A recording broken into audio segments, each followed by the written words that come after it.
Breakfast মোটামুটি আমার complete হয়ে গেছে। এখন দেখো এই যে দুধটা গরম হচ্ছে, একটু চা খাবো, চাটাকে অক্সিজেন নেব, নিয়ে রান্না করব।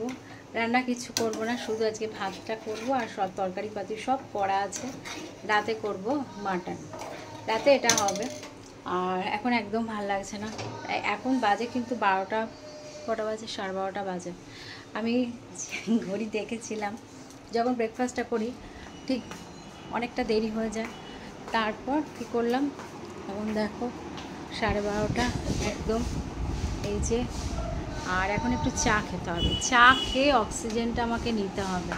আর এখন আমি শুধু ভাতটা করব, ভাতটা করলে আমার মোটামুটি হয়ে যাবে। তো ভাতের জন্য আমি চালটাকে জলের মধ্যে একদম ভিজিয়ে রেখেছি, তাই সকালবেলায় সকাল সকাল চালটাকে জলের মধ্যে ভিজিয়ে রেখেছি, যাতে আমার ভাতটা তাড়াতাড়ি হয়ে যায়। আর আমি একদম কথা বলতে পারছি না, খুব কষ্ট হয়ে যাচ্ছে কথা বলতে গেলে। একটু আরাম করে বসে চাটা খাবো। আর কারি পাতার প্লাস্টিকটা চলে আসছিল। আরে এখন তো ভাতটা করবো না, একটু ঢাকনাটা দিয়েই রাখি। এই দেখো আর এখানে তো দুধটা গরমই হচ্ছে, ভালো লাগছে না, কিচ্ছু ভালো লাগছে না।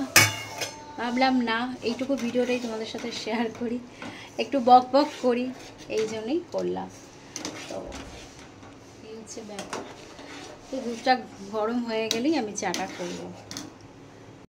চা খেয়ে পুরো অক্সিজেন নিয়ে বললাম ভাত করব, কিন্তু ভাবলাম না, ফ্রিজে তো মাছ আছে, আর আমি একটুখানি মাছ খেতে ভীষণ ভালোবাসি, মাছ না হলে আমার চলে না। তো একদম মাছগুলোকে বের করে একদম নিয়েছি, দেখো অনেকগুলো মাছ আছে, একবারে ফ্রাই করে ভাবছি রেখে দেবো, যখন ইচ্ছা হবে ফ্রিজ থেকে বের করে গরম করে খাওয়া যায়, খেয়ে নেবো। মানে প্রত্যেক দিন মাছ করতে ইচ্ছা করে না, একটা না একটা রান্না তো আমার থাকেই। তো একবারই মাছগুলোকে ফ্রাই করে সব রেখে দেবো। আর এই মুড়ো টুড়োগুলো আছে, এগুলোকে সব ভেজে নেবো। এটা রুই মাছ। আর আমার ভাতটাও পুরোপুরি কমপ্লিট হয়ে গেছে, সব কিছু তোমাদেরকে দেখিয়ে দিই। আর এই দেখো কড়াইয়ের মধ্যে তেলটা কিন্তু বেশ গরম হয়ে গেছে। এবার মাছগুলোকে এক এক করে মাছগুলোকে এরকম করে ছেড়ে দেবো। আর আদের জল আছে বলে একটু জলটা পড়লো। তো ভাত হয়ে গেছে একদম, দেখো কি সুন্দর ভাত করেছি, একদম সাদা ধবধবে ভাত হয়েছে। আর কি আছে, আর দুপুরবেলায় খাবো আলু পোস্ত, পোস্তটা রয়েছে, পোস্তটা খেয়ে নেবো। আর এটা হচ্ছে উচ্ছে আলু ফ্রাই করেছিলাম, সেটা রয়েছে, এটা খেয়ে নেবো। আর এখানে ওল সেদ্ধ আছে, দাঁড়া, এই যে ওল সেদ্ধ, এই ওল সেদ্ধটাকে মাখতে হবে, সুন্দর করে মাখবো। আর মাছ ফ্রাই করছি, মাছটা তো খাবো, একটা ডিম সেদ্ধ খাবো, ডিমটাও বের করেছি।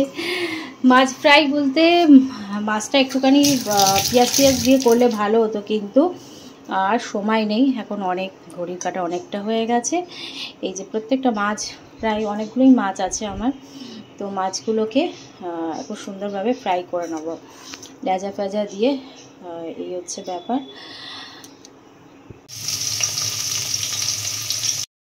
কিন্তু তাও যেন একটা ক্লান্ত ভাব লাগছে, যেহেতু কালকে সোমবারটা করেছি, আজকে মঙ্গলবার।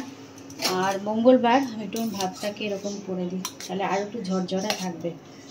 তো আমি সবসময় এরকমভাবে ভাতটাকে একটুখানি ঘুরিয়ে টুরিয়ে দিই, তাহলে কি ওর ঝরঝরা একদম ইয়ে থাকবে।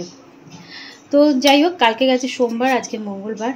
তো ভাবলাম মাছ করব না, তারপর দেখলাম না, ফ্রিজে তো মাছ আছে, ওই জন্য করে নিচ্ছি। আর এখন আর কি প্রচণ্ড ক্লান্ত লাগছে, তাড়াতাড়ি রান্নাটা কমপ্লিট করে ভিডিওটাকে এন্ড করব। তো চলো, আজকের ভিডিও যদি তোমাদের ভালো লেগে থাকে তো প্লিজ একটা লাইক করো, কমেন্ট করো আর শেয়ার করো, আর সাবস্ক্রাইব করতে ভুলো না। চলো এখনকার মতো